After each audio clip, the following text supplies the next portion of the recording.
आज आपण तिळाची कोरडी चटणी बघणार आहोत। ही चटणी तुम्ही डब्यामध्ये कमीत कमी 3 महिने स्टोअर करून ठेवू शकता। ही गरम भाताबरोबर, पोळीबरोबर, भाकरीबरोबर, डोश्याबरोबर सुद्धा ही चटणी छान लागते। इडली आणि तूप घालून जरी खाल्लात तरी सुद्धा ही चटणी छान लागते। रेसिपी खूप नवीन आहे, व्हिडिओ शेवटपर्यंत बघा। इथे माझ्याकडे कोथिंबीर आहे, स्वच्छ धुवून घेतलेली आहे। ही 1 वाटी तीळ आहे, शेंगदाणे आहेत, कढीपत्ता आहे, लसूण आहे 1 लहान वाटी आणि लाल मिरच्या आहेत। आता हे सगळं मी आधी शेंगदाणे भाजून घेणार आहे, तीळ भाजून घेणार आहे, बाकी सगळं आपण तळून घेणार आहोत। शेंगदाणे भाजताना थोडासा पाण्याचा हबका मारायचा, म्हणजे शेंगदाणे आतपर्यंत छान भाजले जातात।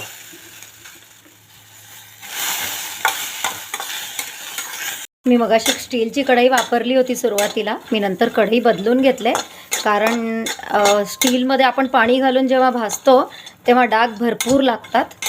त्यामुळे मी कढई बदलून ही आता माझी ॲल्युमिनियमची कढई आहे जी मी वापरते आहे। दाणे आपल्याला छान खरपूस होईपर्यंत भाजून घ्यायचे। त्याला सतत हलवत राहायचं आहे, म्हणजे एकसारखे भाजले जातात ते सगळीकडे। दाणे छान चटचटलेत, एकसारखे भाजले गेलेत सगळीकडे। आता मी गॅस बंद करून घेते आणि आपण ह्याला पूर्णपणे थंड करून घेऊया। इथे दाणे भाजून झालेत, हे गारसुद्धा झालेत, तुम्ही बघू शकता। ह्याची साल सहज अशी सुटते आहे। आता मी ह्याची साली काढून घेते। आता मी तीळ भाजून घेते। तीळ चांगले चटचटेपर्यंत भाजून घ्यायचे आहेत आपल्याला। तीळ पण भाजून झालेत, आता गॅस बंद करून तीळ काढून घेते मी। लसूण तळून घेते मी।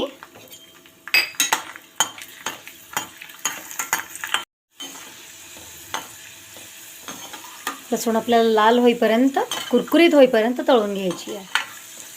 इथे तुम्ही बघू शकता लसूण छान लाल झाली आहे। मी लसूण काढून घेते।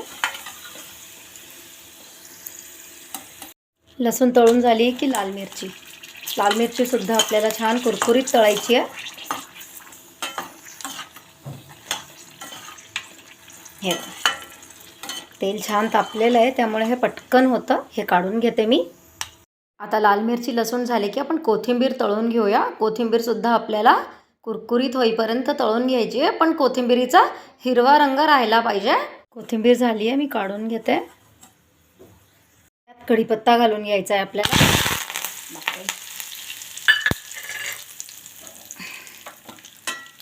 कढीपत्ता सुद्धा कुरकुरीत काढायचा आहे। कढीपत्ता झालाय, काढून घेते मी। आपण एकानंतर एक जे आपण तळलेलं आहे ते सगळं एकानंतर एक आपण खलबत्त्यात काढून घेऊया। लसूण घालते मी आधी सगळ्यात।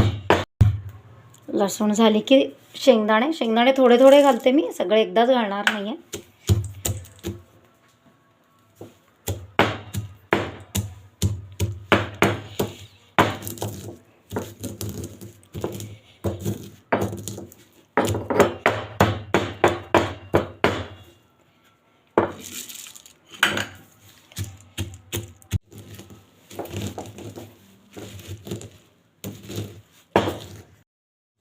आता यात मी तीळ घालते। तीळ आपल्याला खूप बारीक करायचे नाही आहेत, तीळ अगदी हलके वाटायचे आहेत आपल्याला।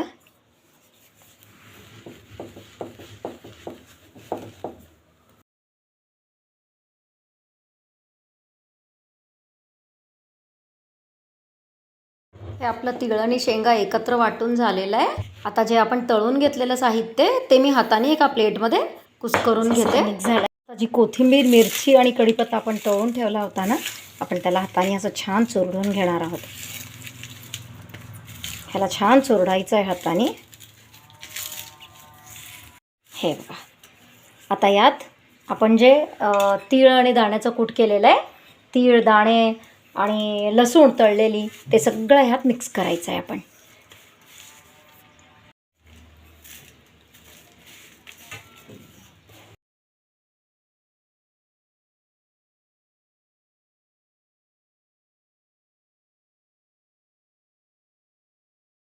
आता यात मी मीठ, हळद आणि फोडणी घालून हे सगळं कालवून घेते।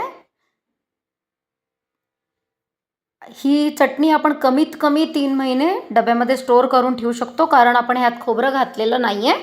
भाजलेलं खोबरंसुद्धा आपण यात घालू शकतो, पण भाजलेलं खोबरं जर घातलं तर चटणी बरेच दिवस राहत नाही.